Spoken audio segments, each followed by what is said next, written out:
Bienvenue sur Cameroun Daylight. Nous sommes le mercredi 3 février 2021, le jour de la mort, soit pour le Cameroun, soit pour le Maroc, pour la Guinée ou pour le Mali.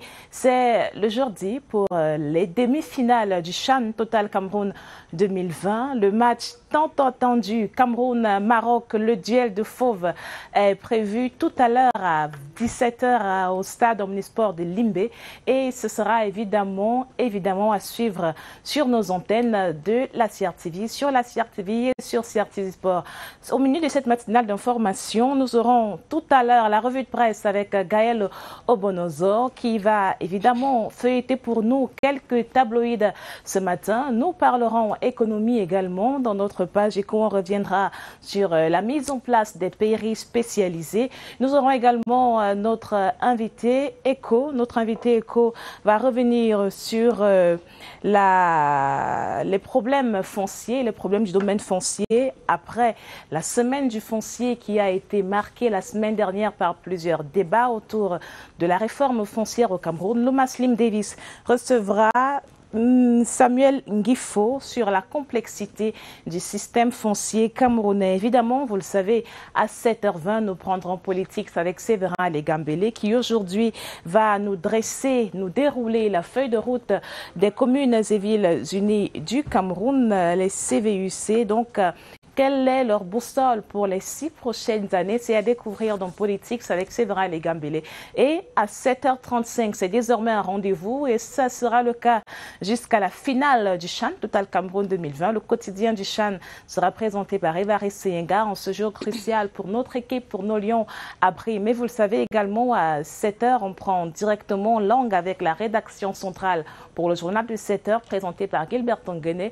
Et à 8 h, même exercice avec Franck Kevina. Ce sera l'occasion pour vous d'avoir les détails et prendre la pleine mesure, le plan pool de l'actualité de ce 3 février 2021. Démarrons tout de suite avec la revue de presse tabloïd. Gaël Bono est sur ce plateau. Bonjour Gaël. Bonjour Gladys, bonjour à tous. Bien réveillé, j'espère que le bleu va porter chance aux Lions aujourd'hui. On l'espère en tout cas, car effectivement dans les journaux, je vous vois venir Gladys, oui. Dans les journaux ce matin, on parle bien évidemment des demi-finales du CHAN 2020. Le Cameroun affronte le Maroc ce soir et l'autre demi-finale qui oppose le Mali à la Guinée. Nous en parlons tout de suite, c'est dans votre revue de presse quotidienne.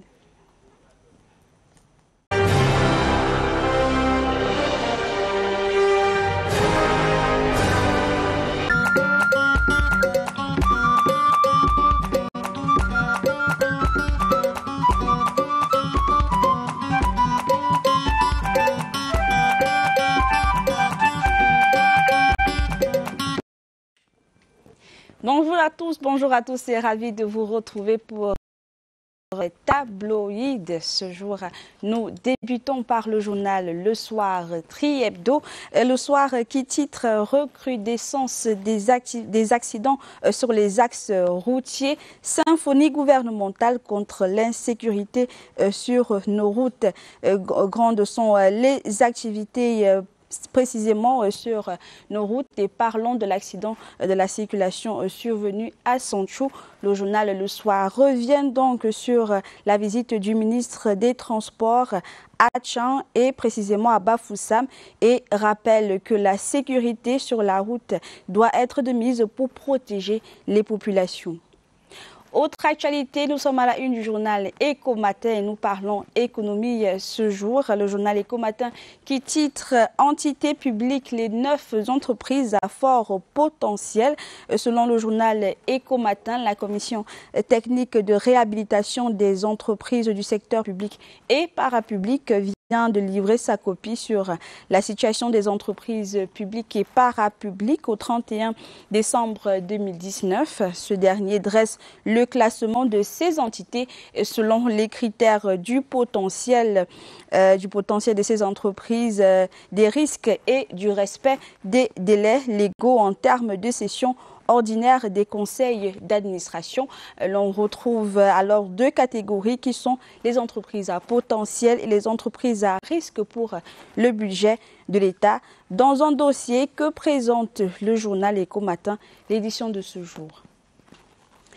Eh bien, le journal Environnement, Afrique Environnement, s'intéresse à une autre actualité ce 3 janvier 2021, précisément à la société immobilière du Cameroun et s'exclame Amadou Sardouana expulse 452 locataires véreux. Selon le journal Afrique Environnement, le directeur général de la société immobilière du Cameroun, SIC, vient de résilier les contrats de bail des 452 locataires insolvables à la SIC.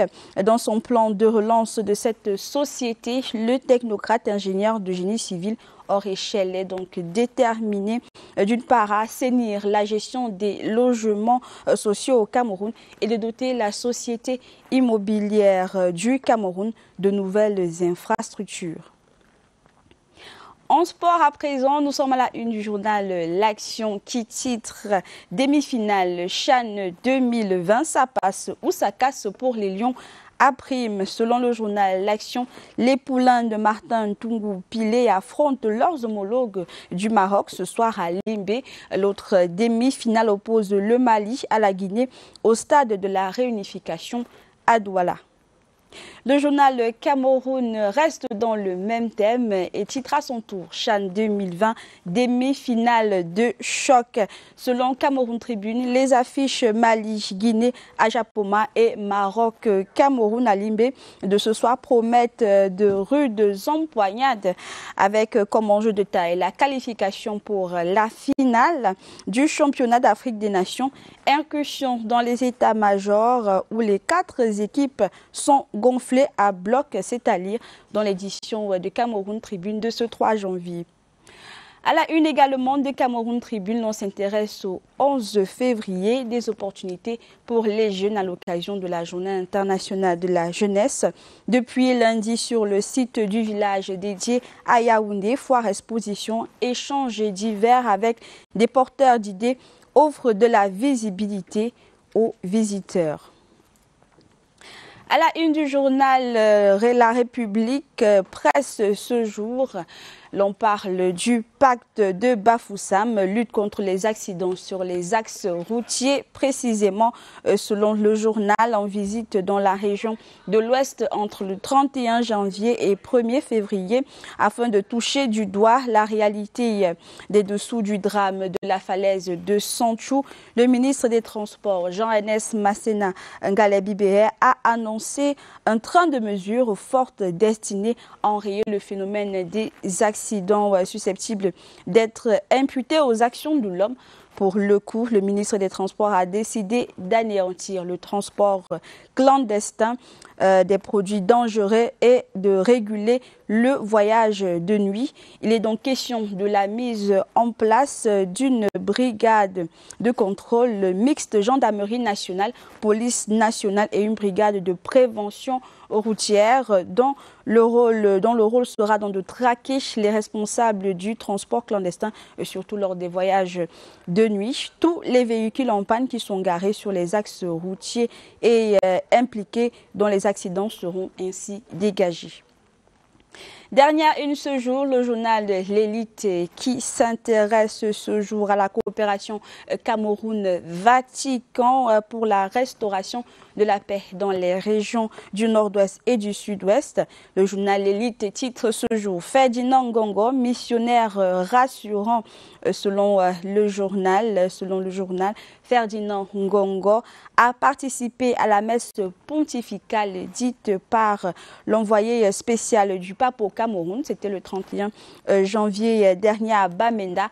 Le secrétaire d'État du Vatican, dans son homélie des circonstances, a convié les parties prenantes au conflit anglophone d'être tolérantes, d'abandonner la voie de la violence pour emprunter celle du dialogue. Le seul moyen de sortir de cette crise, selon le journal L'Élite, c'est de se faire entretenir avec les forces vives et les autorités locales, ceci dans le but de trouver une issue pour un retour à la paix dans les régions du Nord-Ouest et du Sud-Ouest.